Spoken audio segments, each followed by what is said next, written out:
There's also the matter of the U.S. men's team are paid by their professional clubs in the United States, their professional teams, not just the U.S. national team. And they make money that way. But women's professional soccer is a very low profit enterprise right now. And the women's soccer players are not paid substantially by their individual clubs. They are paid by the U.S. Soccer Federation. So it's a different pay structure, again, because people watch men's soccer more than they watch women's soccer. That's the only element of sexism in this whole thing, and it's not even sexist, that viewers, Americans, prefer watching the men play versus the women.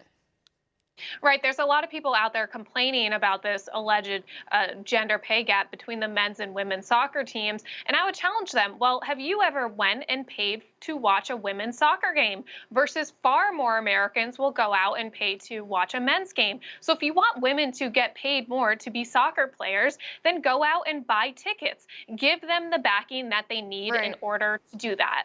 Right. Be part of the supply and demand, because right now, I mean, everybody tunes in, by the way, and watches the World Cup every 4 years. It is true. I want to address this. It is true that the ratings, the viewership for women's World Cup soccer games is similar to men's World Cup soccer games, but that's not typical. That's not how all the games are. That only happens during that short amount of time during the World Cup. If you look at the revenue generated in the other, 3 years and 50 weeks, it's not the same whatsoever. In fact, here are some of the numbers.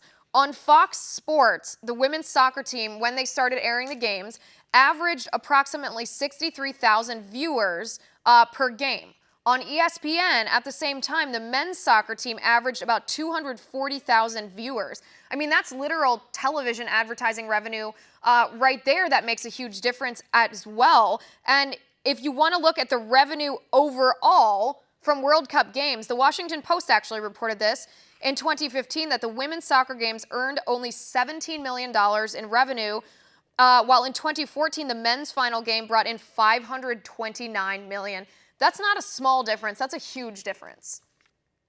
Right. And then if you dig deeper into this and look into the ways that men's and women's soccer contracts are drawn up and negotiated, women actually appear to have negotiated for different types of benefits versus men chose to get paid out in bonus structures, which led to a lot of the higher payouts for them. And this really reflects the whole gender wage gap debate that we see and talk about all the time, where it's more of a gender choice gap. Women are making different choices in the types of careers that they'll choose because they do value benefits such as maternity leave or more flexible hours, and men might be more willing to take on extra hours. So I think it's really unfortunate, although I support the women's soccer team in so many ways, to see them out there claiming to be victims when that's really not the case.